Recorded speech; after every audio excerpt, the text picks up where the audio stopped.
town hall. The issue and call for reparations has been a long fought battle. This week's town hall's discussion is on the topic of Evanston's reparations effort.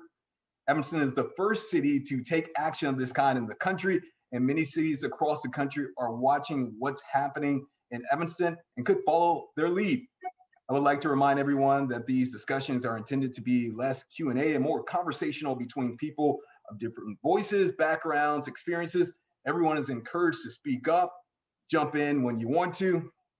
And as always, we strive to do these town halls. We want people to be informed, inspired, and hopeful.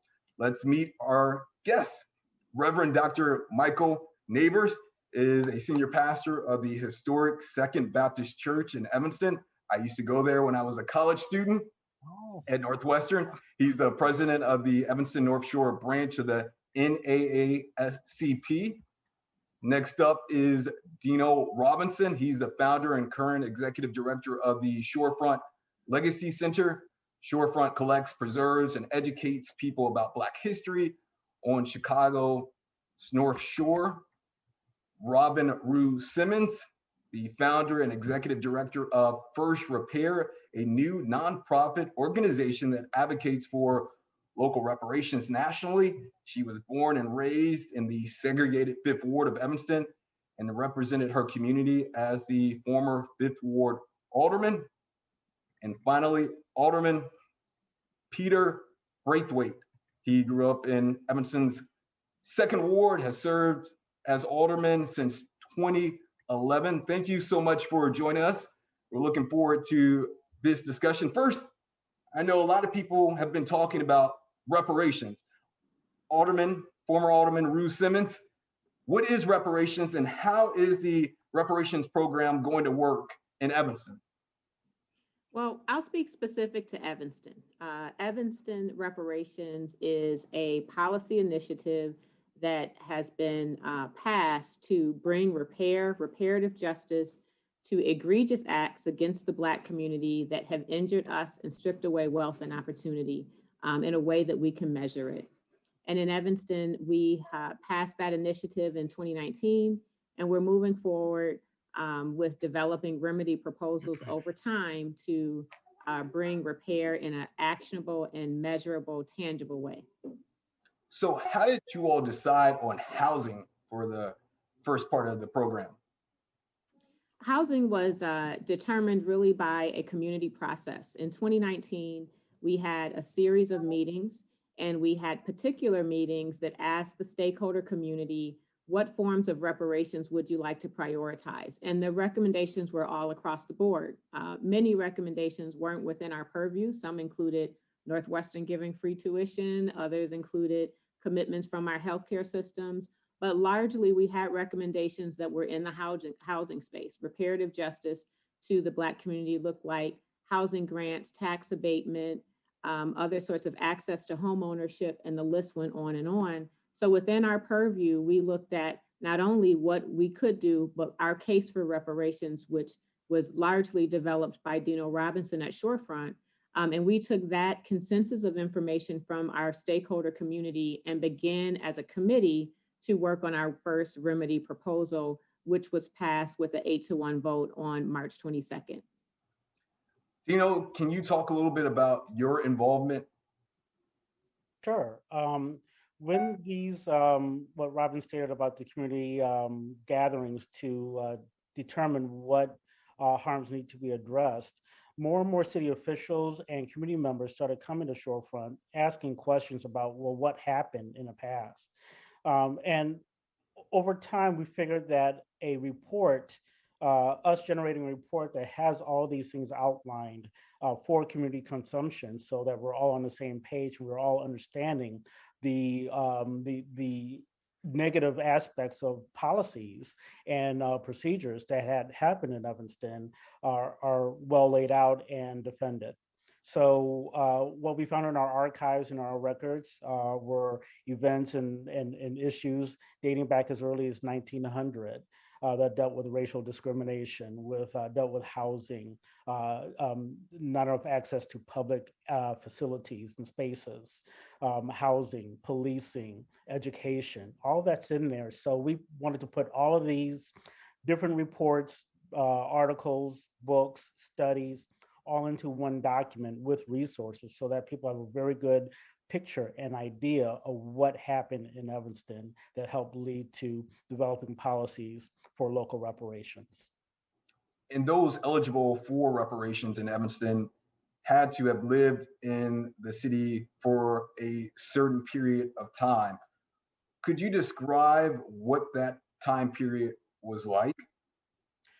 So if you can imagine, as we learn in history classes about segregation and Jim Crow policies, a lot of times the myth is that this didn't happen in the North, and especially it did not happen in Evanston.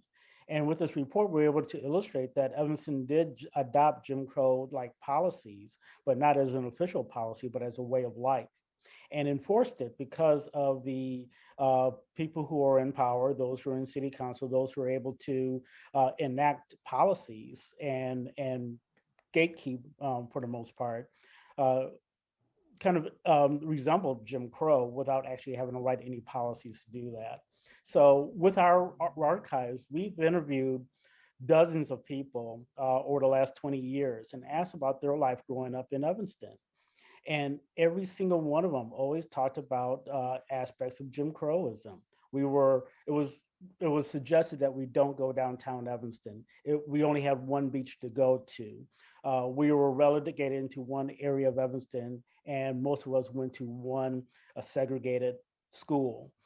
We could not go to a prom, the high school prom. We had to go to our own separate prom. We had to go to our own YMCA. So those stories repeated over and over again. Yet at the same time, we had this community, this Black community that was really strong and really trying to move forward. And this is not something that, a community just sat idly by and did nothing. Since 1900s, the Black community had always fought back. And there were always these waves of fighting that happened almost like, if I can count, about every 30 years. There was a big upsurge. And what I find interesting with this local reparations movement, this is the start again of another 30-year process that happened, that is being that same discussion and action to the state.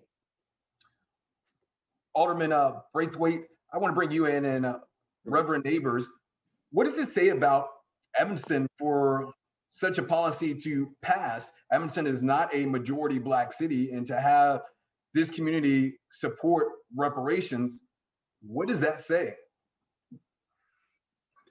Well, do you want to go first, No, Pastor by all Neighbors, means, or Peter, please go ahead. Yeah. okay? Well, I think just following the incident with George Floyd, coming off a very difficult 4 years under Donald Trump, there has been a surge in our city of Evanston, Will, particularly starting with some of our college students, the Black Lives Matter movement, and Evanston as a whole, I feel, is a very progressive town. And if you were to ask anyone on this call, if you couldn't do it in Evanston, where could you do it? And so much of that was under the leadership of I call her Alderman Robin Simmons, as well as the collective work of Dino. I think he sold himself short. I mean, he really provided the resources, the background, the history that our staff just didn't have the capacity to do. And then, of course, you have Pastor Neighbors, who is one of the leaders of one of our most prestigious and progressive Black churches, as well as his advocacy on NAACP. So I feel like as a town, as a community that has a wonderful university like Northwestern, we had everything in place and the time was right. So I'm definitely looking forward to building on the success and the groundwork that Robin has created, along with other committee members and community members that are not on this call, to starting in August to move forward with awarding that first remedy that she spoke about earlier. Yes, and Will, I would add to that. I really don't think I need to because I think Peter covered it all. But I think that Evanston really stands in a unique position in terms of not only being the first of its kind by any governmental body in the United States to have a funding source for reparations to the tune of $10 million over 10 years. But I think it has to do with the part of the history that Peter was talking about. I think that that Robin was able to tap into that, and that she came along at the right time, and she was in the right place. You know, if I put my pastor's hat on, I would call that divine intervention. And I think that God just placed her in this arena for such a time as this, not just for Evanston, but for the entire nation. So one of the things that we recognize, while Evanston is certainly the starting point for reparations in the country, and I think we're doing a great job pioneering the effort and creating a model that can be replicable in other parts of the country, everybody is also looking at us. And in looking at us, I think that we who have been a part of this under the leadership of Robin, under the leadership of Dino and a couple of others, we recognize how important every step is that we're taking. And what that means is all of the help that we've received in the community that has both been on the surface and under the surface has just been incredible. We are supported by the great majority of houses of worship in Evanston. There are 91 houses of worship, and many of them belong to an organization called the Evanston Interfaith Clergy and Leaders Group. Over 50 of them, they signed on and wrote letters of support to the city for this reparations initiative. And I think that's very important to understand. And in addition to that, we have other groups and other organizations. You know, being a pastor and being a part-time professor as well, we've been greatly supported by Garrett Seminary. We've been supported by McCormick and Lutheran seminaries down in Chicago. And we're getting the word across at every opportunity to share with different folks around the country what we're doing here can be replicated in other areas as well. And it's happening, Will. We're excited that other towns and other cities are picking this baton up and they're running with it. And I think all of that can be pointed towards both Robin and Dino and others as being the ones who have masterminded this. Let's talk about the application process. It's going on right now, and then you all will make the decision in August. How many people will be getting the grants? So we budgeted $400,000 as a pilot program, as a test. We will finalize that process throughout our committee meetings, and then eventually it will be passed at our city council level. So I think it's important to note that this is just the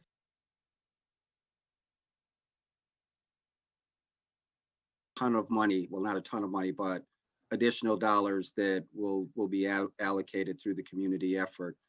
The other thing that I'd want to note, Will, is that we've started, actually there are two funds. So there's a fund that is being collected by the city of Evanston, and in addition to that, there's also a fund at our local Evanston Community Foundation that will be used for additional programming that will not have the same restrictions as the public fund. So there's a ton of work that still needs to be done, and we will work very closely with the community to make sure that they are weighing in and participating in the process. And how is this being funded from cannabis revenue? Isn't that right, Robin? That's correct. Cannabis revenue, the first $10 million of our revenue will fund the program.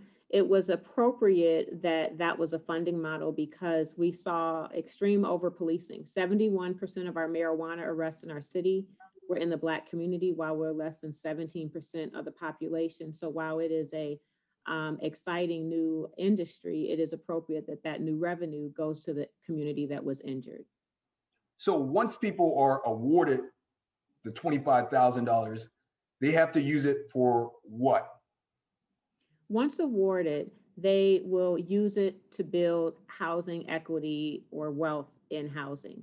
They can use it for a down payment. They can use it for any type of home improvement, whether it's deferred maintenance or cosmetic. They can use it to simply buy down their mortgage balance for property taxes. but it is intentionally to build wealth, restoring wealth that was stripped away through our housing practices here in Evanston.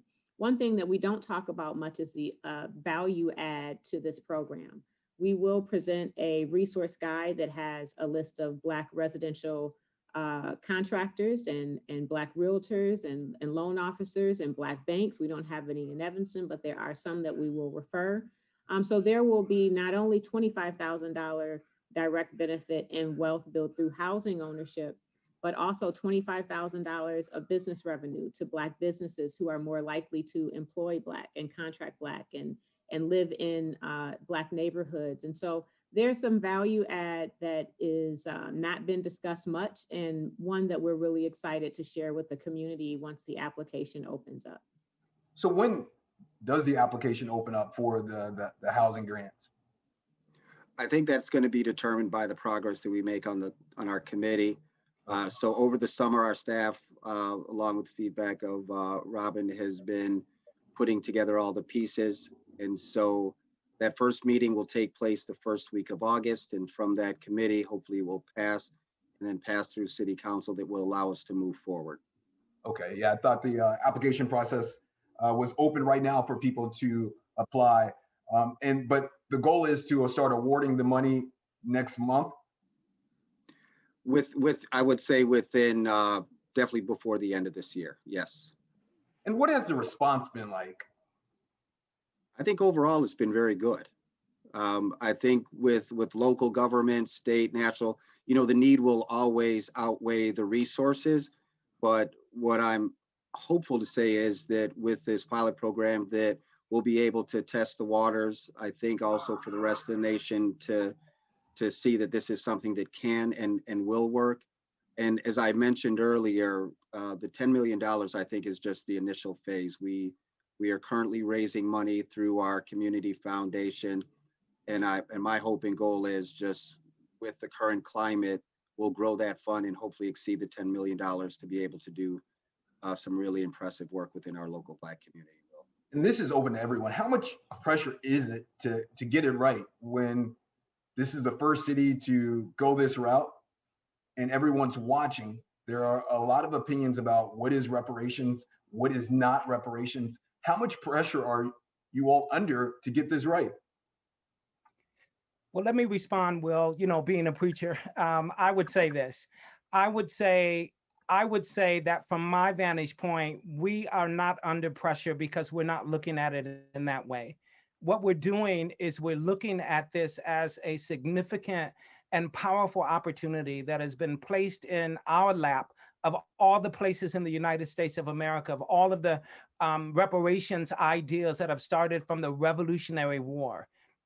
It so happened that reparations has begun here. So we're talking about 40 acres and a mule that was promised after the Civil War, but we're also talking about freedom that was promised to many slaves who fought in the Revolutionary War. We have so many ideas about reparations that have germinated in this country for the last 200 years. And all of a sudden, here we are now, we are not only at the starting line, we've already begun the race. So whatever pressure we may have felt, I think that pressure was abated when the city council voted in November of 2019 to pass a resolution to begin reparations in Evanston.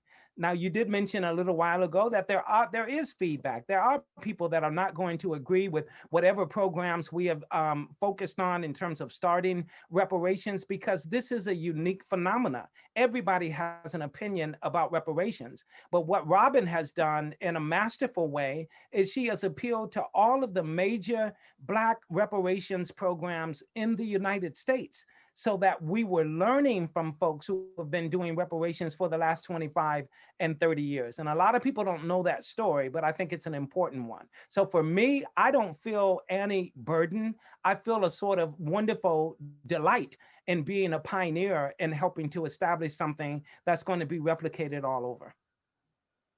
Yeah, and I would build on that by saying, Pastor Neighbors, I think when we look down the road, if we can look back and say we've increased home ownership among Black residents, I think if we can look and say that we've reduced the violence in our community, if we can look back and say we've created a school and restored a Fifth Ward school in our community, all those are going to be testimonies that our efforts today have paid off.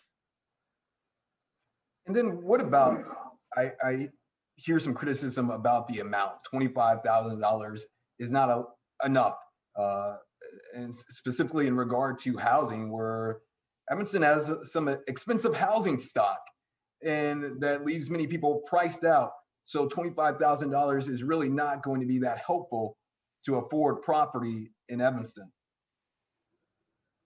My response to that is $25,000 relative to the harms in the Black community alone is not enough. This also is not a settlement.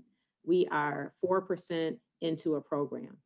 $25,000 also is life-saving and life-changing for many families that want to access homeownership. It absolutely is enough for a down payment for an entry-level home in Evanston. It certainly is enough to help folks that are, struggling with mortgage, overcoming a, possible predatory lending situation, and many that have deferred maintenance that is not allowing them access to the same livability as others in our community. So the argument of it's not enough is one that we all agree on, and that's why we show up, continue to do the work, continue to invite partners to expand the fund, to extend the programming, to keep learning, as Dr. Neighbor said, from important institutions like NCOBRA and NARC, and now the African American Redress Network. But we thought it was important that we take a first tangible step, one that we can measure.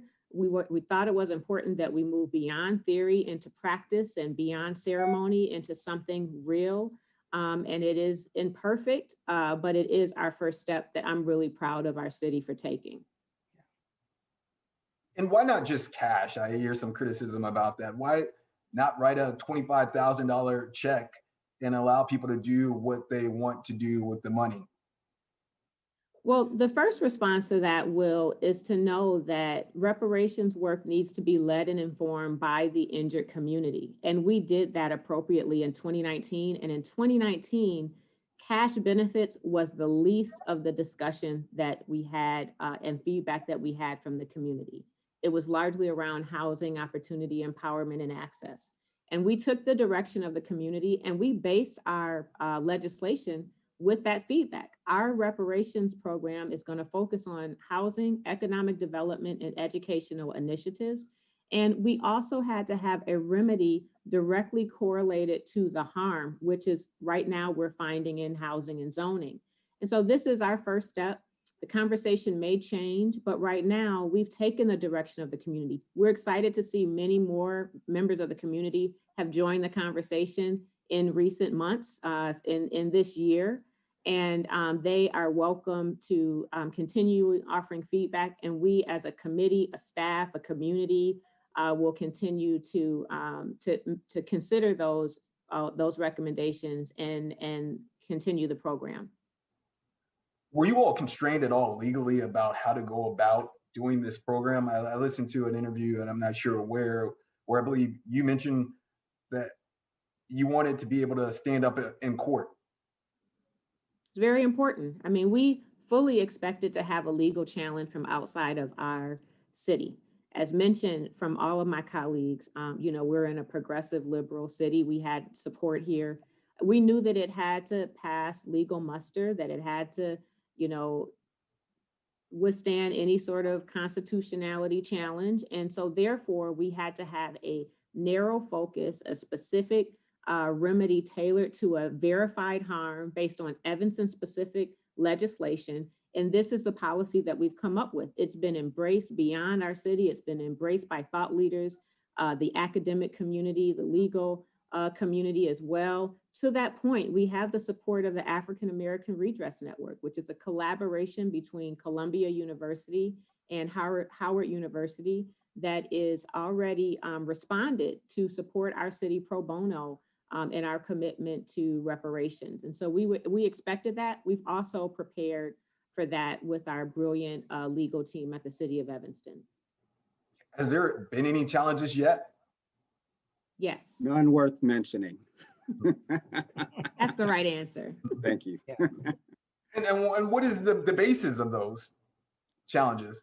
So, you know what, I'll compare it like this just to move us forward. Like and I'll just be direct, any fool can say anything, right? I can't remember, and I won't even mention his name, the journalist or who had the audacity to attack the first lady, that her being an ED meant that she wasn't a doctor. And I think that, as responsible citizens and the folks that are on this call, if there was something of substance there, we would be talking about it. But to be, I guess, straightforward, just trying to make a name for yourself attacking good work isn't newsworthy for me. I don't know if anybody else wants to weigh in on that.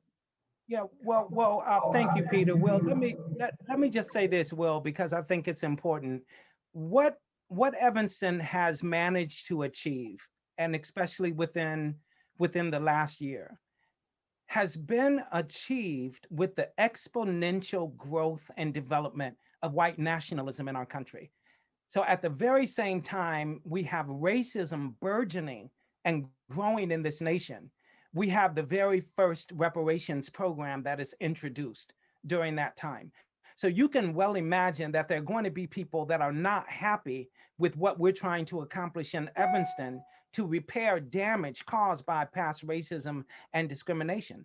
And those people are all over the country. But keep in mind, they're not just below the Mason-Dixon line. There are also some of them very close to Evanston, and there may even be some in Evanston. Yeah.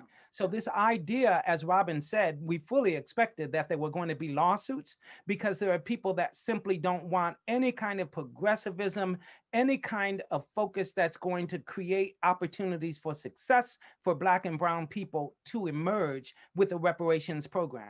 And that is, if we do this and we do this right, then you're going to have towns and communities and municipalities around the country that are going to do the same thing. They're going to be NAACP branches. They're going to be houses of worship, and they're going to be gallant and powerful alderpersons like Robin and Peter that are going to step up to the plate and say, we need this to happen in our town. And I believe that racists and nationalists don't want that to happen. And Robin, your face has been at the forefront of this reparations movement in Evanston. You've gotten a lot of national attention across the country, and then you got some attention just across the world about what's happening in Evanston. What type of pushback have you gotten in terms of, have you gotten racist emails, racist calls for speaking out on this? Absolutely. Since 2019, since actually November of 2019, I regularly get racist email, social media correspondence. Much of it, I just dismiss it. It is insulting at best, but expected. We're clear on the nation that we live in, and that's been ongoing. And I don't expect that to change in my lifetime, unfortunately. I mean, I know that the work that we've started is our life's work now. Generations to come will be building on the work, just as we are building on the work of those before us.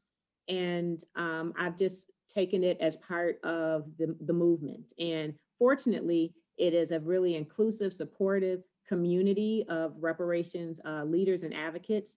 And I find a lot of balance, and I'm okay, but thank you. And anytime in our history, it seems when there is a step forward for Black Americans, there is a huge backlash, and it seems like 5 steps forward and then 10 steps back.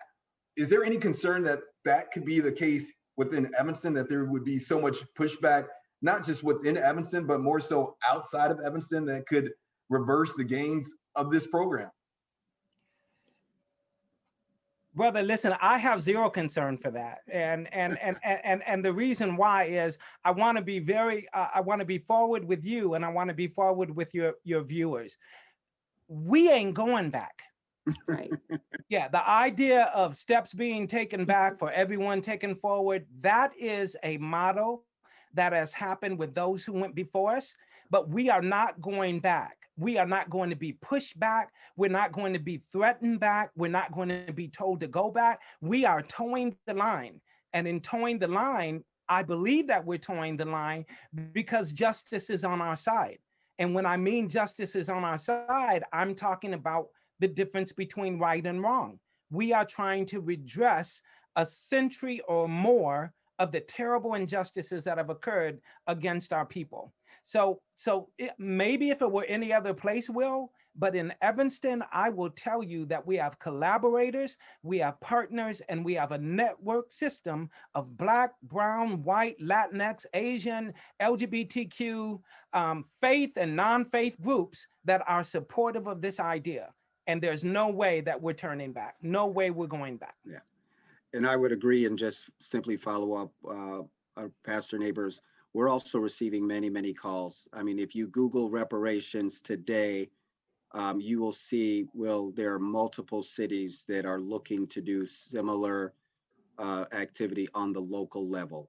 And you're right, the horses are out, the toothpaste is out of the tube, and there's no turning back. And I'm sure Alderman Robin Ruth Simmons can give us an update as well as what's going on the federal level, which I'm really excited about. Well, I just want to second both of them.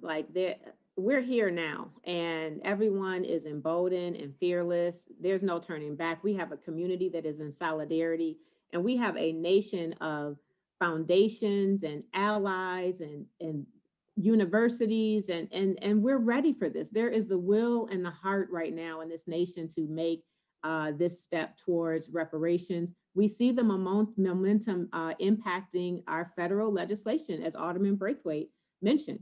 HR 40 now has 190 co-sponsors in the House. It passed judiciary for the first time since 1989 when it was introduced. There is a Senate companion bill, S40, that has over 10 co-sponsors in the Senate, and we have a president and a vice president that support the study of reparations. And so we expect our fearless leader, Congresswoman Sheila Jackson Lee, along with the support of so many of us, to advance reparations by executive order or legislative action. We don't know, but we know that it's happening. It's happening locally. We've lost count of the cities that we hear from that are looking to advance.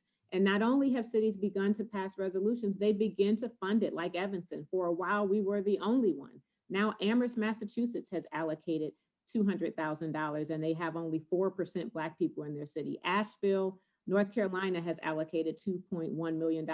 The list goes on. We expect it to expand weekly here in the United States, and we expect to see HR 40 pass as well.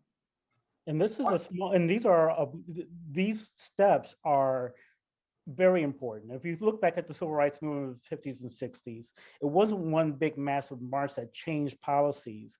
There were marches and sit-ins all throughout the country, small sit-ins, small marches. They kept building and building.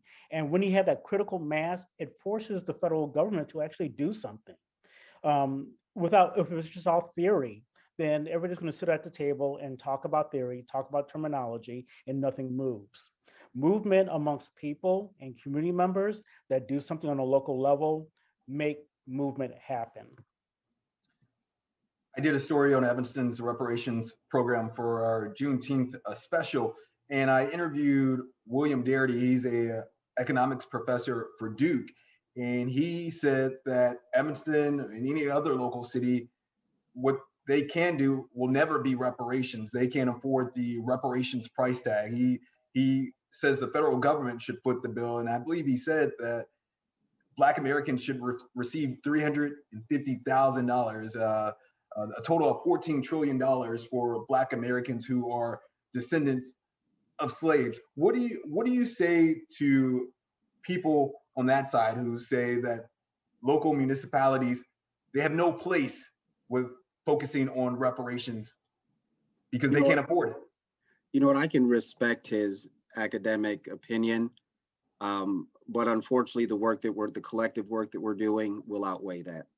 And I think it's clear, if you continue to follow the progress, the commitment of the folks that are on this call right now, that we're going to move forward and we will have a great story to tell. And I think that's where, at least my focus, I can't speak for the group, but that's where our focus is just, we're going to move forward. We're going to continue to listen to our residents, and years from now, we will have measurable impact that will be a very proud statement to the work that we've done to repair our community. And I'm sure that other communities will follow behind us.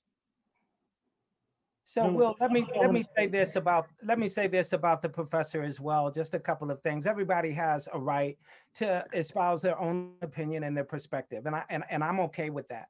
But when you begin to say, I am the one that has the correct definition for what reparations is, that's when I begin to disagree with you. So his idea of reparations is different from what other people's ideas of reparations are. I will say one thing, he's probably right in terms of the figure. 300 and yeah, I would love $350,000, and I'm sure that every other African American I know wouldn't mind that as well. But that is not going to happen. I do not believe that our work on the local level is interfering with what's happening at the national level, as Robin just explained to us. And the other thing that I would say, and it's just a little piece, what school did you say the professor was from? I believe Duke University. Duke University. And is that an HBCU? Is that a school that is historically focused on supporting Black people and the historical trauma that Black people have undergone? I'm just curious about that. It's one thing to be able to articulate and espouse ideas about reparations from a white academic institution that keeps you separate and apart from people of color. And of course, Duke has its own history of virulent racism against people of color in North Carolina. So I'm going to leave that alone. But I think we have to be careful about how we talk and how we share when we have particular issues in our own backyard. If you can't say amen, say ouch. And I have too much to add for the time that we have We have remaining. time. So I would say, and Ouch. I've heard suggestions that reparations is proprietary to chattel enslavement and federal legislation, and we just disagree with that. We can agree that chattel enslavement, we should have reparations for that, but we can also look at redlining, predatory lending, mass incarceration, police terror, the war on drugs, and other egregious acts that are happening locally and enforced locally. And then we can take a local step. I think Dino mentioned that local initiatives are usually what in momentum bring a demand for legislative federal change. And so it just disagree. And then also, Professor Darity is brilliant, I imagine. And I will say that I just completely disagree with local initiatives interfering with a national movement. And I see history in the exact opposite of that argument. And we've even seen support of Congresswoman Sheila Jackson Lee and other at a federal level that are encouraging and praising what we're doing at a local level and how it is inspiring federal action. And then we also don't want to wait on HR 40. Evanston supported HR 40 in 2002 with a resolution that was led by Judge Lionel Jean-Baptiste. So from 2002 until 2001, do we want to wait when we have legislative authority within our home rule municipality to bring about change at a local level? Local opportunities give us access to be nimble and efficient and expeditious in bringing change. And so should we forfeit that opportunity because Congress has not done their job in passing HR 40? Absolutely not. Should we be stuck in theory and what's the new term and what are the forms of reparations? Can we agree that the Black community, specifically in Evanston, hyper locally, we have a $46,000 household income divide between Black and white Evanston? How long do we wait to address that? This is an emergency, just like COVID was an emergency, and all other incidents that we respond to, finding a budget, finding legislative action. We need to do the same thing for the conditions of Black America. It's long overdue. Reparations is the only sufficient legislative action. And I just can't be more proud of my city, Evanston, but of course I'm biased. Amen. Good job. Yeah. Why do you I have think to it say is? this too. I have to say this too. What was a driving force behind a lot of conversation about this was a term Robin coined years ago, especially with her initiative of trying to get feedback from the community. Solution-based ideas. This is very easy for somebody to sit back and criticize something and say, well, this is not right, but then what is right and what are the solutions? What is the path to get that done? And a lot of the critique that we have received as a group had never came with a solution. And so we critique ourselves. And as we critique, we look for the solution. Where's the path? Who do we talk to? We're having conversations with banks saying, great, you're coming to us with a program, but why are you benefiting off of reparations? This needs to benefit the Black community. Go back to the table. You're in a position to enact change on a federal level. Do so. Then come back to us and talk about real benefits to the Black community. And we're doing that.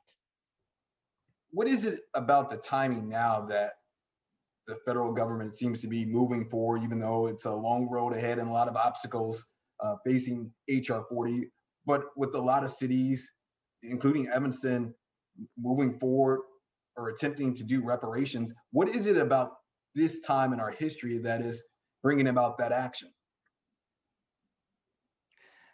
Well, let me answer, but I think our politicians probably have a better perspective in terms of giving an answer. But for me, it goes back to what I was sharing a little bit with regard to this resurgence of unrest. We have a form of populism that has really begun to spread around the nation. And I think that whenever something that is potentially dangerous and divisive gains footing in our country, then what happens is that people of goodwill really come together and say, we've got to figure out how to stop this, because this is going to be detrimental not only to a couple of people, but it could be detrimental to our entire nation. So I think because of the rise of this pandemic of racism that has occurred, I think before the death of George Floyd, but especially since the death of George Floyd, I think that has been a rallying cry for people to gather together around the nation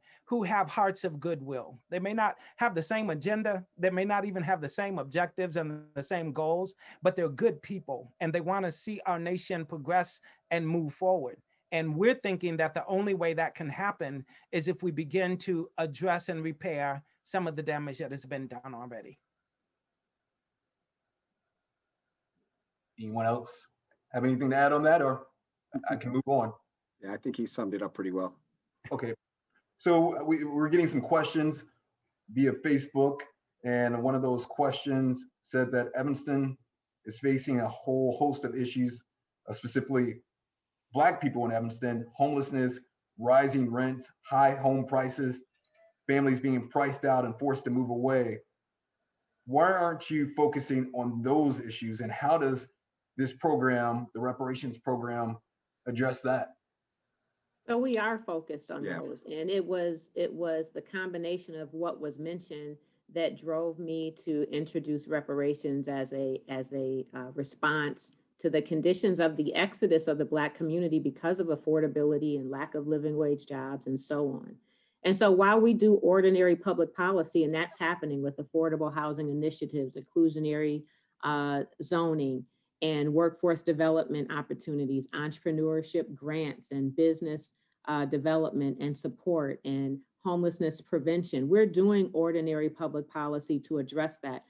Chair Braithwaite is going to be chairing the reparations committee alongside him chairing the Evanston Black and Women Business Committee and other committees that are focused on those very issues. And so we are not abandoning appropriate ordinary public policy and equity in those emergency matters, and we are responding to them. I know that my colleague Alderman Braithwaite is responding to them, and others that are elected in city council, and more importantly, our community partners, our nonprofits in town as well. So this is not a reparations or human and social services and other public policy matter. This is reparations and all of those equity programs that are necessary.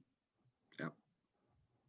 And another question, and I think you all spoke to this earlier.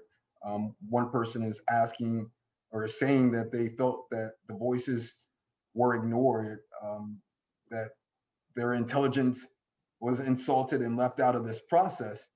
But earlier you all spoke to that this was very inclusive, that you got a lot of opinions and feedback from the public before moving forward. So what would you say to those who felt like they were left out of this process? I'm and gonna maybe jump in I'll, again. yeah, no, I No, was just I'm gonna say, no, I was I'm joking. I jumping don't, in. you No, I'm breathe for a answering this. second. Allow All me to right. tell your story. All right. Thank you. So I think it's important to note, Will, that before we had a vote on this, that for 2 years, Alderman Simmons, along with other council members, had communication, not only communication, but conversations across the whole city. And so I think for one person to say that they were not heard, I would have to push back and say, maybe you didn't get your way, but we listened to a lot of feedback, right?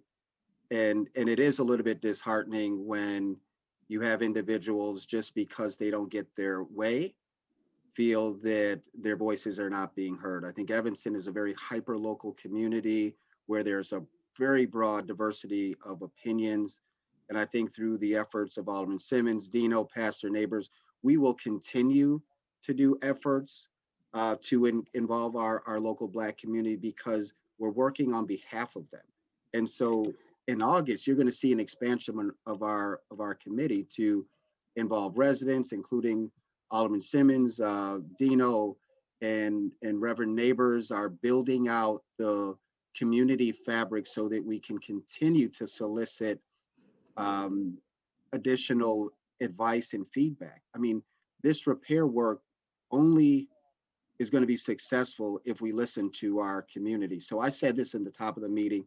We're in the first step of 1,000. We're only 4% in. There is a lot of priority budgeting that needs to be taking place. And so I would speak directly to that resident or whoever made that comment that, stay with us, continue to meet, continue to engage, and hopefully somewhere your voice or your idea will be recognized and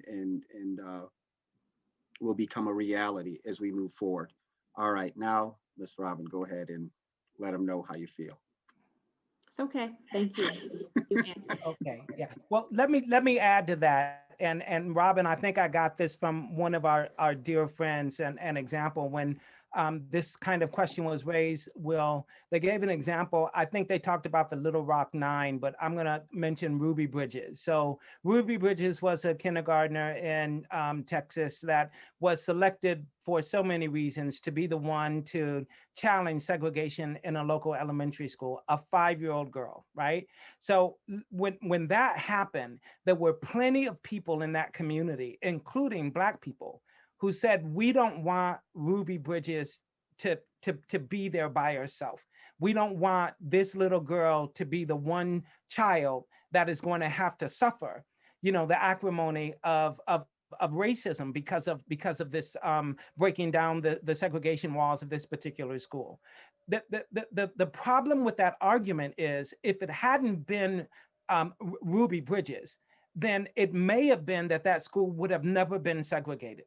So Ruby Bridges went into that school, Will, and she sat in a classroom by herself every day for a whole year because white parents did not want their children sitting with her. I do not look back on that and say she failed because she was the only person. I do not look back on that and say, oh, there was a problem with that effort. What she did was groundbreaking. And the very next year, that school was fully integrated. So I think it's the first step, like Peter said, and I don't think there's a better example than that. I think Cam gave that example, by the way. Yes. So I think it's an important one, though. And it's such a heated and emotional issue for a lot of people that you won't be able to please everyone. And everyone has a different definition of what reparations is, how it should look, and what the needs are. And what would you say to those people who have better ideas or think they have better ideas to get involved in this process because it's not over? That's Absolutely. exactly This it. is going to Yeah, yeah, take yeah. decades to fix. And We have 400 years of harm against our communities. We cannot fix this in one simple no, step. This is going to take decades and generations to fully come whole in this whole process. In communicating with residents here, I have a tenant in my building, and she had a fish fry over the weekend. A lot of her friends came by. I went outside and I was immediately bombarded with questions about what's this thing I hear about reparations, and kind of dispelling all of these rumors I hear type things. But when I was able to explain this whole process, much of what we're talking about today, Yeah. they all sat back and said, "Oh, I get it now. Yeah. How can we help? What do we need to do? How do I get better educated?" And I agreed with everybody's comments. Yes, you're all correct. There are all these discrepancies. There are problems. There are solutions. There are achievements, and all of them are valid. And to have that platform to share with the community in that way, you bring more people to the table to bring ideas and solutions and support. Yeah, yeah. Agreed. And one of the things I think it's going to be difficult because we are a beautiful, intelligent, diverse race with even within our color spectrum, it's going to be difficult to meet every individual need.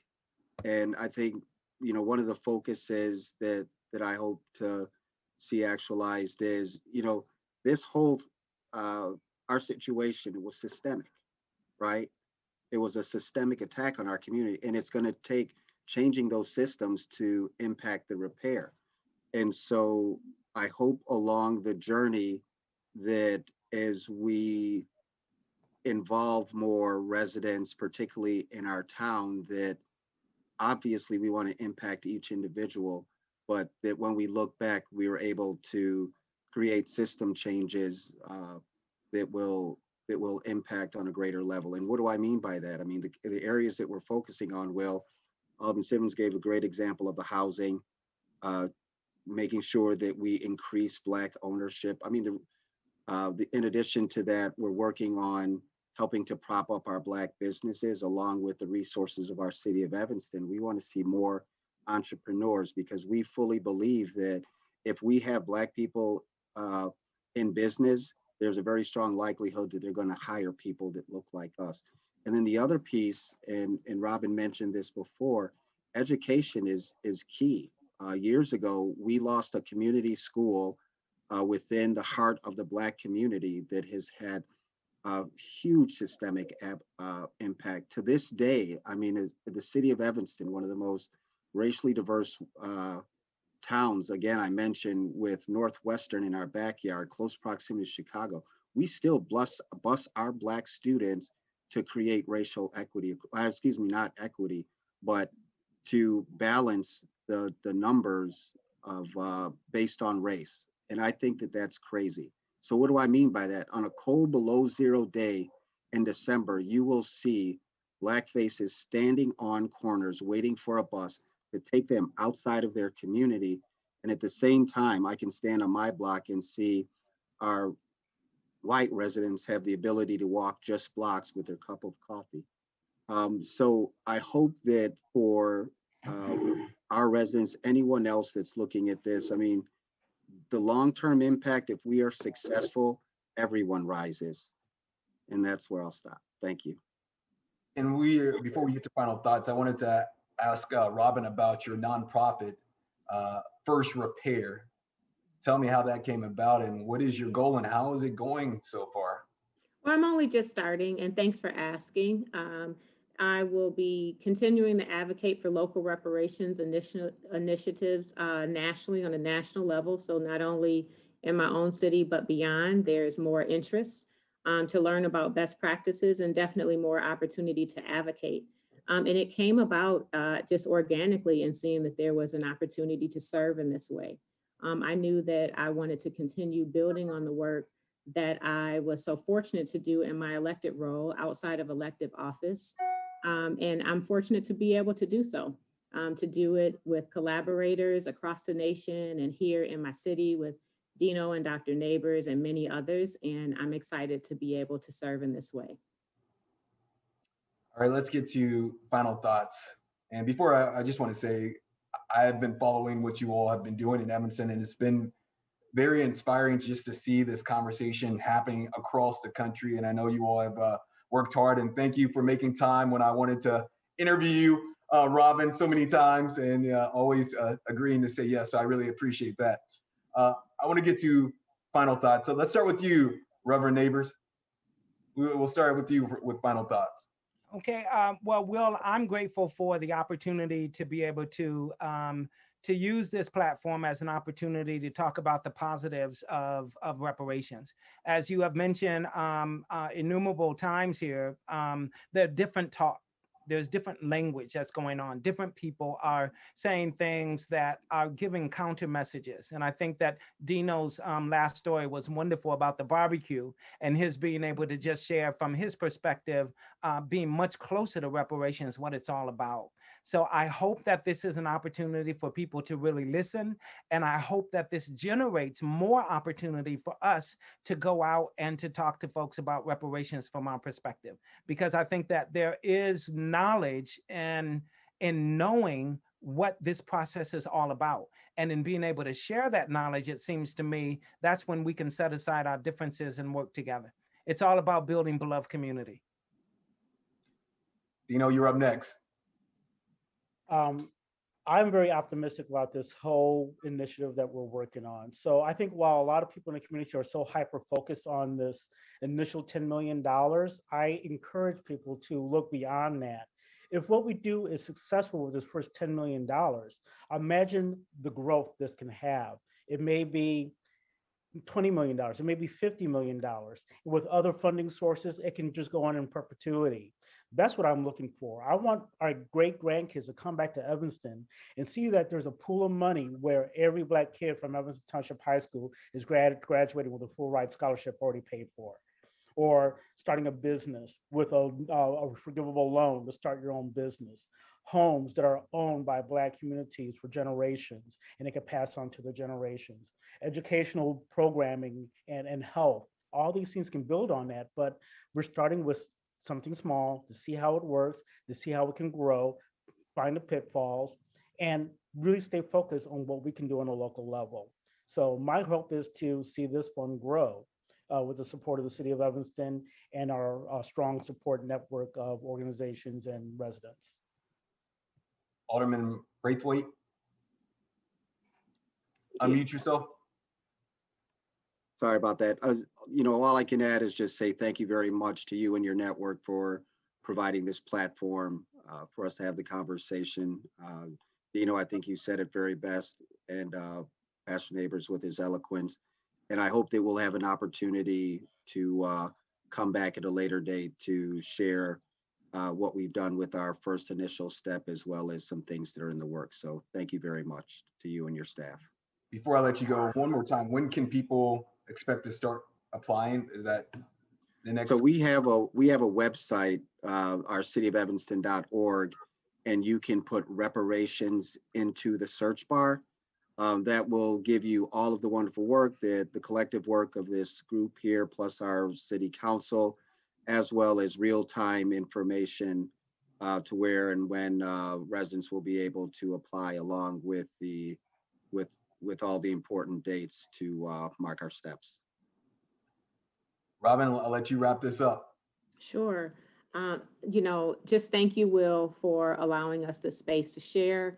I would encourage people to continue being educated on reparations and move outside of your echo chamber and certainly beyond social sites, Facebook and Twitter, for your reparations education, and follow institutions that have been really thought leaders and advocates for reparations for decades now, and learn more about the totality of what reparative justice can be, and understand that we shouldn't limit ourselves so much in thinking about repair and justice.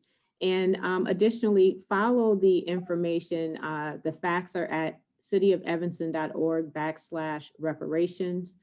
You have access to call committee chair Braithwaite and others that are leading the work so that you have firsthand information. And just be encouraged. Know that this is a first step, that there is a commitment from the city of Evanston and our partners to advance, redress, and be patient and hopeful, and we can get it done together.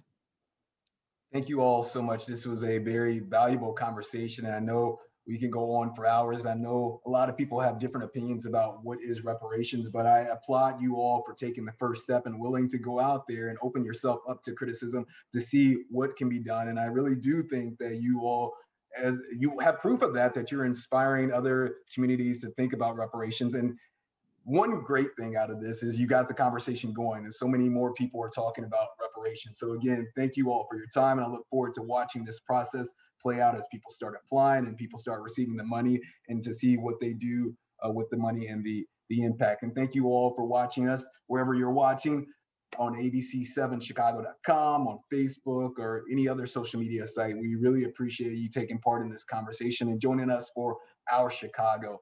Everyone have a great rest of your day. Take care, everyone. Thank you. Thank you.